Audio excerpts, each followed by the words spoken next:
Shalom alihim bisem Yesua Hamasiah. Assalamualaikum warahmatullahi wabarakatuh. Salam sejahtera di dalam nama Tuhan Yesus Kristus. Bersama saya Pendeta Henry Tandianta Sarjana Alkitab. Kali ini kita akan membahas sebuah tema ya. Tema ini kiriman dari Pak Martono. Pak Martono di Surabaya. Pak Mar. Pak Mar di Surabaya. Beliau tanya, ya, pertanyaan itu kita jadikan judul. Begini judulnya: ngarep masuk surga modalmu apa? Ya, ngarep masuk surga modalmu apa? Begitu ya saudara-saudara ya, supaya mudah dimengerti judulnya begitu saja ya. Pak Martono di Surabaya dan saudara-saudara sekalian, apa yang ingin saya jelaskan berikut ini adalah kebenaran Alkitabiah. Kepada saudara-saudaraku yang punya pemahaman lain, punya keyakinan lain di luar sana, silahkan Anda yakini sesuai dengan keyakinan Anda masing-masing. Itulah hebatnya toleransi. Baik saudara-saudara, kalau orang ditanya, kamu ngarep masuk surga modalmu apa? Kalau bahasa Surabaya, kamu ngarep masuk surga modalmu apa rek? Gitu ya. Modalmu apa rek ngarep masuk surga? Ada 4 hal, setidak-tidaknya ada 4 hal. Kalau orang ditanya gitu ya, modalmu apa kamu mau masuk surga, ngarep masuk surga? 1, kami modal agama Pak. Kedua, kami modal pahala atau reward. Ketiga, kami modal menyembah Allah Echad Pak. Yang 1 Pak. Keempat, modal kami iman Pak. Nah gitu ya. Oke, kita bahas satu-satu ya. Ngarep masuk surga modalmu apa rek gitu ya. 1, modal agama. Apakah benar agama bisa menjamin masuk surga? Ya. Roma 10 ayat 2, ciri agama itu adalah giat untuk Allah tanpa pengertian yang benar. Giat banget. Sepertinya giat banget. Tapi tanpa pengertian yang benar. Ya. Itu ciri agama. Roma 10 ayat 3. Mendirikan kebenarannya sendiri. Itu ciri agama. Ntar Pak, mendirikan kebenarannya sendiri maksudnya? Ya maksudnya orang kan gak boleh mencaci maki toh.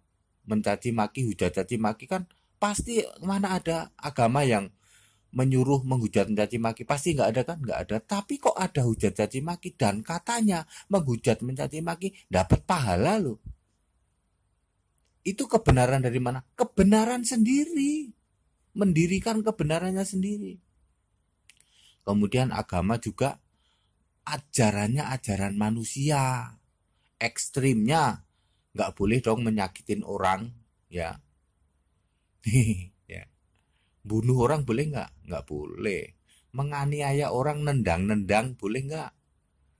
Nggak boleh. Tapi kok dilakukan? Karena ajarannya ajaran manusia, ya.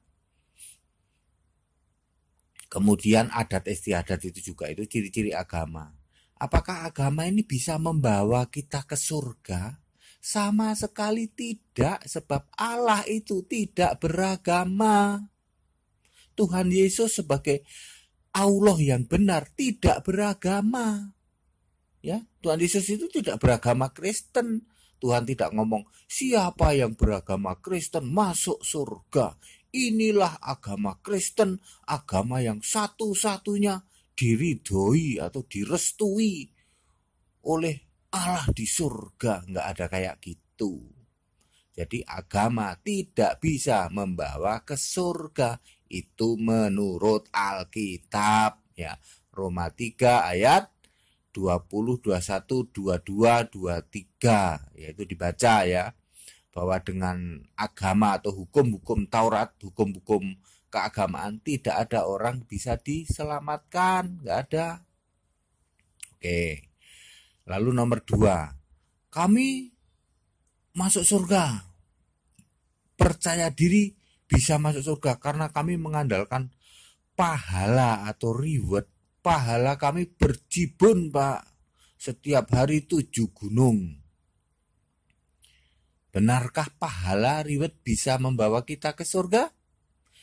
Matius 16 ayat 27, pada saat Yesus datang, Yesus akan menghakimi menurut perbuatan, bukan ditimbang banyak sedikitnya pahala, tetapi akan dipisah-pisah menurut jenis pahalanya, bukan banyaknya pahalanya. Matius 25 ayat 34, mari he kamu yang diberkati oleh Bapa, terimalah kerajaan K-nya, itu kerajaan K-nya huruf besar. Lambang kerajaan adalah mahkota, jadi pahala ditukar dengan mahkota. Tetapi bagi orang yang tidak percaya Yesus, berlaku Matius 25:41, terkutuklah dan enyahlah dari hadapanku. Sebab pada waktu penghakiman ternyata pahala kagak dihitung sama sekali. Di Wahyu 22 ayat 12, yang dihakimi adalah apakah Anda sesuai perbuatan Anda dengan apa yang tertulis di kitabmu masing-masing atau tidak. Kalau kitabmu mengajarkan jangan membenci dan kamu sudah pernah membenci, artinya gagal. Nggak peduli banyakan mana, membenci apa tidak membenci, tapi banyakan tidak membenci. Meskipun begitu Anda dianggap gagal. Gagal satu, gagal semua. Itulah sebabnya orang yang mengandalkan pahala reward menurut Alkitab tidak ada yang bisa masuk surga. Pahala kagak berguna, kagak dihitung dalam urusan penghakiman. Banyak yang salah sangka, dikiranya pahala ditimbang-timbang. Menurut Alkitab pahala tidak ditimbang sama sekali. Tetapi Anda dihakimi menurut kitabmu, apa yang tertulis dalam kitabmu. Jadi pahala reward tidak bisa membawa ke surga. Jelas sampai sini ya. Lalu yang ketiga, kami percaya diri Pak masuk surga karena kami menyembah Allah yang ehad atau ahad, ya, atau satu Pak. Itu ajaran tauhid Kak. Markus 12 ayat 29, Allah itu esa. Definisi esa itu Allah pasti satu, pasti ehad, pasti ahad. Ya, Allahu ahad sudah ada di Alkitab bahasa Arab. Ratusan tahun lebih dulu kata-kata Allahu ahad, ya ini di Markus 12 ayat 29, Allah itu esa, ahad, ehad, pasti satu. Yohanes 17 ayat 22, Allah itu satu, pasti satu. Tetapi bukan hanya satu doang, satu ya, roh juga. Allah itu harus roh. Yohanes 4 ayat 24. Selain roh Allah itu juga harus maha hadir. Yeremia 23 ayat 24. Jadi yang disebut Allah esa pasti satu, pasti roh, pasti maha hadir. Kalau cuman satu doang itu bukan syarat atau bukan kondisi Allah yang esa. Buktinya Allahnya Firaun, ya, bentuknya patung itu satu, itu ehad, tapi itu bukan Allah yang benar, bukan Allah sejati. Ya, Allahnya orang Babel disebut Nebukadnezar itu patung, satu, ehad, tapi bukan roh dan tidak maha hadir. Itu bukan Allah yang esa. Sesembahannya orang Palestina itu disebut Dagon, itu manusia berkepala, manusia berbadan ikan, gitu. Itu satu, itu ekad, bentuknya patung, tapi tidak roh dan tidak maha hadir. Itu bukan Allah yang esa. Jadi kalau kami menyembah Allah yang satu Pak, yang ekad, bentuknya apa? Oh ini Pak, bentuknya sesuatu Pak, sesuatu. Pokoknya ada sesuatu yang ada di bumi ini, ada berbentuk. Itu tidak roh dan tidak maha hadir. Maka itu bukan Allah yang esa. Tidak bisa untuk jaminan atau untuk modal masuk surga. Ya, jadi pokoknya kami menyembah Allah yang satu Pak, ehad Pak, tauhid Pak, tidak bisa untuk membawa ke surga, sebab Allah itu esa. Ya, esa itu pasti tauhid, pasti satu, pasti ehad, tapi juga harus roh, juga harus maha hadir. Itu Allah sejati, Allah yang benar. Sekarang nomor 4, apa modalmu ngarep masuk surga? Iman. Nah, ini iman itu bukan agama, ya, tidak mengandalkan pahala, tidak hanya mengandalkan, pokoknya nyembah Allah yang satu. Iman, ya, iman pada siapa? Iman pada Yesus. Efesus 2 ayat 8, oleh kasih karunia kamu diselamatkan oleh iman, ya, iman kepada Yesus. Pada waktu kita mati, pilihannya hanya 2, dijemput malaikat masuk ke Firdaus atau dijemput setan masuk alam maut. Lukas 16 ayat 22 itu dijemput malaikat masuk Firdaus.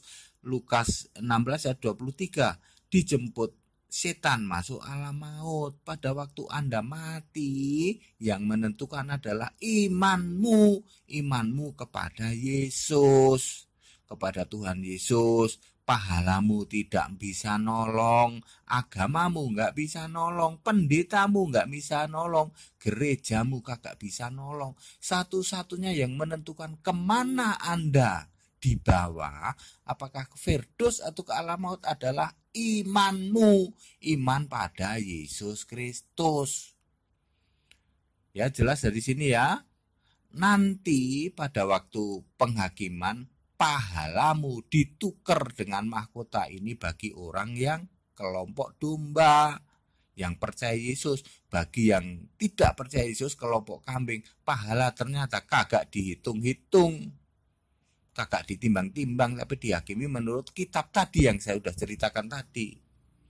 Ya, jelas ya. Jadi pahala ditukar mahkota di Matius 25 ayat 34, ya.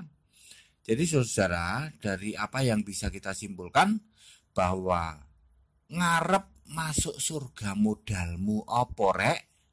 Yang benar adalah modal kita masuk surga adalah iman pada Yesus Kristus. Bukan agama, bukan pahala, bukan menyembah yang satu, ya. Tetapi iman pada Yesus. Iman pada Yesus pasti menyembah Allah yang esa, sebab Yesus adalah Allah yang esa. 1 Timotius 2 ayat 5, Allah itu esa, Yesus juga esa. 1 Yohanes 5 ayat 20, Yesus itu adalah Allah yang benar, Allah yang benar, ya. Baik, penjelasan ini padat, singkat, dan clear ya Bapak yang di Surabaya. Saya sudah menjawab pertanyaan Bapak. Sekali lagi, apa yang saya sampaikan ini adalah kebenaran Alkitab. Semuanya ada ayat Alkitabnya. Kepada saudara-saudaraku di luar sana yang punya keyakinan lain, silahkan Anda yakini sesuai keyakinan Anda itu.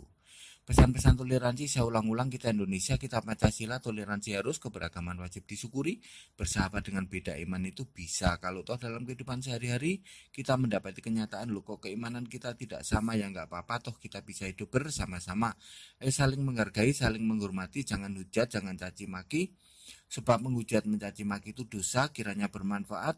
Shalom alaihim bisem Yeshua Masih. Assalamualaikum warahmatullahi wabarakatuh. Salam sejahtera di dalam nama Tuhan Yesus Kristus. Haleluya. Amin.